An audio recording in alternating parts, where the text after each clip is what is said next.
யானை பார்த்திருக்கிறீங்களா நீங்க? கோயில் யானை பார்த்திருக்கிறீங்களா? அந்த கோயில் யானையை பார்த்த உடனே என்ன நினைவு வரும்? ஆசீர்வாதம் வாங்கணும், அப்புறம் காசு கொடுக்கணும், அப்புறம் வாழைப்பழம், அப்புறம் செல்ஃபி எடுத்து போடணும், அப்புறம் நீ இதெல்லாம் உனக்கு ஞாபகம் வந்துச்சு. முதல்ல அந்த கோயில் யானையை நான் பார்த்தப்ப எனக்கு 10வது படிக்கிறேன். எங்க ஊர் சின்ன ஊர், கிராமம்.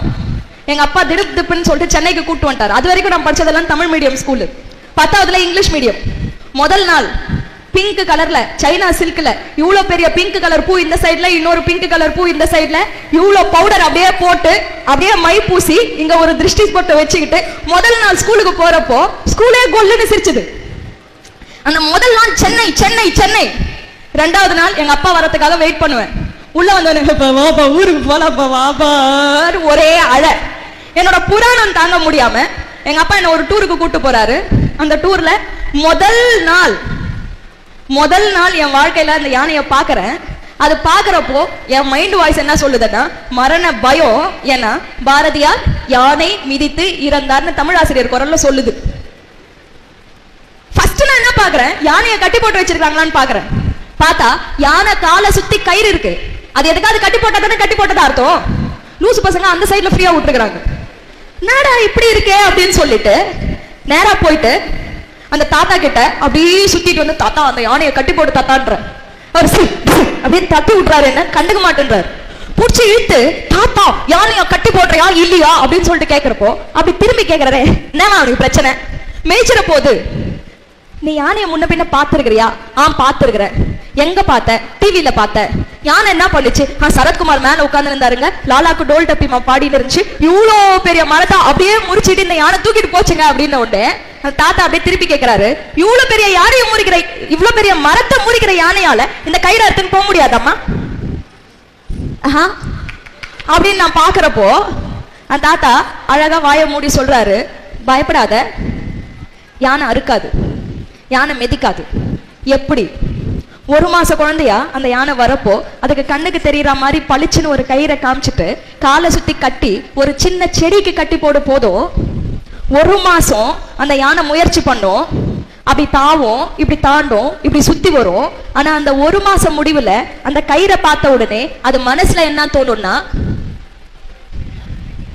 கயிறு இருந்துச்சுன்னா என்னால தாண்டி போக முடியாது.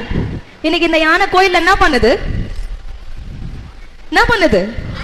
உனக்கு வேணும்னா ஆசீர்வாதம். யானையை பொறுத்த வரைக்கும் ட்ரில்லு, தூக்கு வெயி, தூக்கு வெயி. எதுக்கு? அந்த 10 ரூபாய் காசை வச்சுன்னா அண்ணாச்சி ஒரு தம்மு கொடுன்னு தம்மா வாங்க போவோம். தேவையே இல்லாத ஒரு பொருள், அர்த்தமே இல்லாத ஒரு வாழ்க்கை, வாழ்நாள் முழுசும் அடிமையா செஞ்சிட்டு இருக்கிற இந்த யானை இன்னைக்கு எங்க இருக்கு? கோயில் இல்ல 2000 அவதாரம் எடுத்து ஒரு சீட்லயும் உட்கார்ந்து இருப்பார்.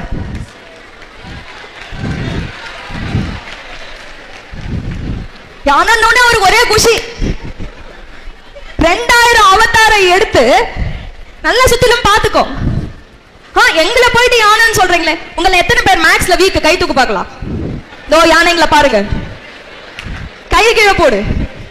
மேக்ஸ்ல நான் வீக்ன்றது இப்ப விழுந்த எண்ணம் கிடையாது. நீ 2வது படிச்சுன்னு இருக்கிறப்போ உங்க மிஸ்ஸோ இல்ல உங்க அப்பாவோ கேட்டாங்க 4 3 எவ்வளவுடான்னு சொல்லிட்டு கேட்டாங்க. எவ்வளோ? இப்ப வருது ஆன்சர். 2வது படி 1 2 2க்கு அப்புறம் டாடி 5 6 8ன்னு உடனே குட்டி சொன்னாங்க. Careless mistakes fellow, you are weak in maths. இப்ப நீ 9வது படிச்சுன்னு இருக்கிற. sin θ + cos θ ஆரம்பிச்சாங்களா? புரிஞ்ச மாதிரி இருக்கும்.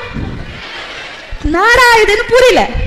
நீ வீட்டுக்கு போன, ஒரு ஹோம்வொர்க் பண்ண, தப்பா பண்ண, திருப்பி வர, தப்புன்னு போட்ட உடனே உன் மைண்ட் வாய்ஸ் இது புது சப்ஜெக்ட், நான் இன்னும் அதிகம் உழைக்கணும்னு சொல்லிச்சா இல்ல நான் தான் மேக்ஸ்ல வீக் ஆச்சே அப்படின்ச்சா? என்ன சொல்லிச்சு உன் mind voice? Are you listening? இங்கதான் இருக்கீங்களா? கேட்டுட்டு இருக்கீங்களா? ஷார்ப்பா கவனிக்கிறீங்களா? எங்க ஒரு கை தட்டுங்க பார்க்கலாம். இதான் உங்க ஊர்ல ஷார்ப்பு. நான் தான் ஒரு கை தட்டுங்கன்னல்ல. ஒண்ணு நீ இப்படி பண்ணிருக்கணும் இல்ல இப்படி பண்ணிருக்கணும். சரி, அட்லீஸ்ட் லிசன் நவ. லிசன். நீ சொல்ற உனக்கு கம்யூனிகேஷன் ப்ராப்ளம்னு சொல்ற. நீ சொல்ற என் ஃப்ரெண்டு அவனால நல்லா பேச முடியும், என்னால பேச முடியாதுன்னு சொல்ற. உண்மையிலேயே யோசிச்சு பாரு, நீ வாயை திறந்தா நான் காத்தா வருது. உன் தம்பி கூட சண்டை போடுறப்போ 2 வருஷத்துக்கு முன்னாடி நீ ஏன் பேன் அவன் எடுத்துட்டு போனப்போ நான் ஏதாவது சொன்னா, இப்ப மாத்திரம் நான் ரிமோட் கண்ட்ரோல் எடுக்கப்போ நீ ஏன் வந்து சொல்லிட்டு இருக்கிற, நான் ஏதாவது சொன்னா பேச தெரியுதுல்ல. அதுவே இந்த ப்ராஜெக்ட்டுக்கு நான் பண்றேன் மேடம் சொல்றதுக்கு ஏன் வரல? ஒரு வாலண்டியர் நீ வா அப்படின்னு சொல்ற, ஏன் நீ மேடை ஏறல? ஏன்னா உன்னோட நினைப்புகள் பலமில்லாத நினைப்புகள்.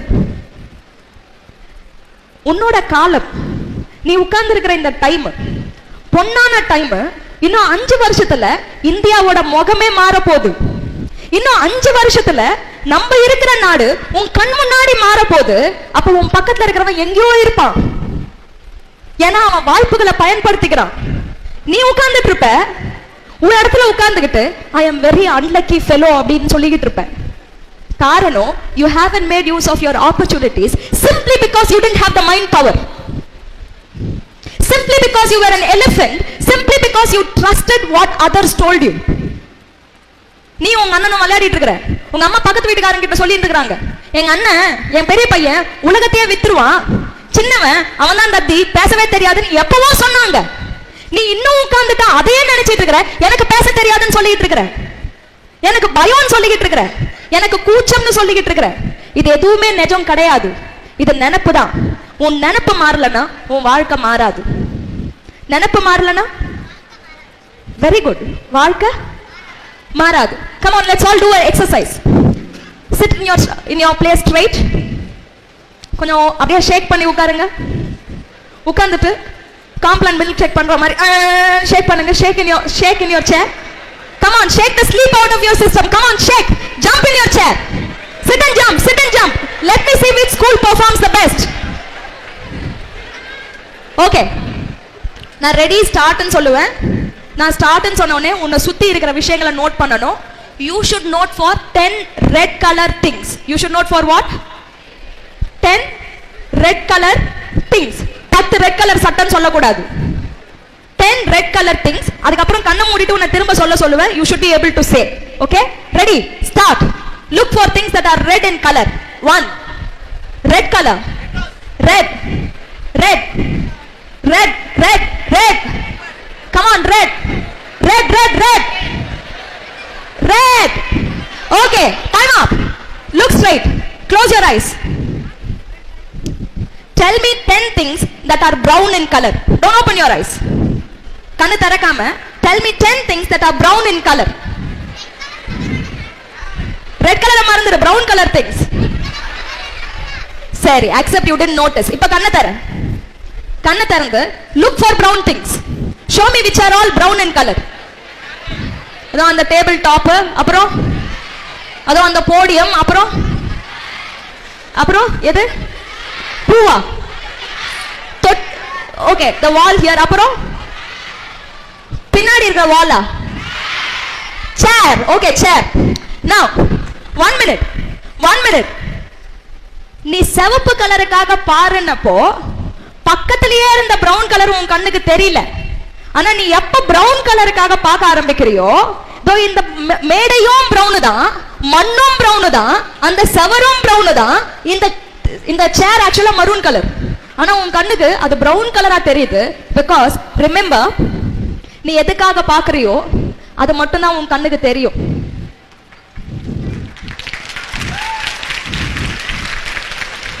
நான் இந்த மேடைக்கு வான்னு சொன்னப்போ தடைகளை பார்த்திருந்தேனா தடைகள் மட்டும்தான் கண்ணுக்கு தெரியும். ரெட்டுக்காக பார்த்தியானா ரெட்டு மட்டும்தான் கண்ணுக்கு தெரியும். பிரவுனுக்காக பார்த்தியானா மஞ்சள் கலர் கூட பிரவுன் கலர் மாதிரி தெரியும், மரூன் கலர் கூட பிரவுன் கலர் மாதிரி தெரியும். வாழ்க்கையில நீ எங்க போகணுமோ அதை மட்டும் பார்க்க கத்துக்கோ. அது நடுவுல வர தடைகளை பார்க்காத. எங்க இருக்கிற corporation school students, to you, அரசு பள்ளிகள்ல இருந்து வந்திருக்கிற மாணவர்கள், நான் சொல்றத நல்லா கேளு. இன்னைக்கே உன் மனசுல எத்தனையோ இடங்கள்ல இந்த பசங்க எல்லாம் எவ்வளவு நல்ல லைஃப் வாழறாங்க, இவங்க பாக்குறதுக்கு எவ்வளவு தலன்னு தெரியுறாங்க, இவங்களுக்கெல்லாம் அப்பா அம்மா எவ்வளவு பார்த்து செய்யறாங்க, எனக்கு மாத்திரம் இவ்வளவு வறுமையில நான் பிறந்திருக்கிறேனே, நான் எப்படி முன்னாடி வருவேன்னு சொல்லிட்டு உன்னோட மைண்ட் வாய்ஸ் சொல்லிட்டு இருக்கோம். உன் வாழ்க்கையில நீ ஏழ்மைக்காக பாத்தியானா ஏழ்மை மட்டும் தான் தெரியும். உன் வாழ்க்கையில எப்படி உங்க அப்பா அம்மா சரியில்லைன்னு சொல்லிட்டு பாத்தியானா அது மட்டும் தான் தெரியும். ஆனா எப்போ என் வாழ்க்கையில நான் சந்தோஷப்படுறதுக்கு என்ன இருக்கு, நான் எங்க போகணும்னு நினைக்கிறேன் அதை மட்டும் பார்க்க கத்துக்கோ. நடுவுல இருக்கிற தடைகளை பார்க்காத. தடைகளை பார்த்தவன் தடைகள்லயே நின்னுடுவான்.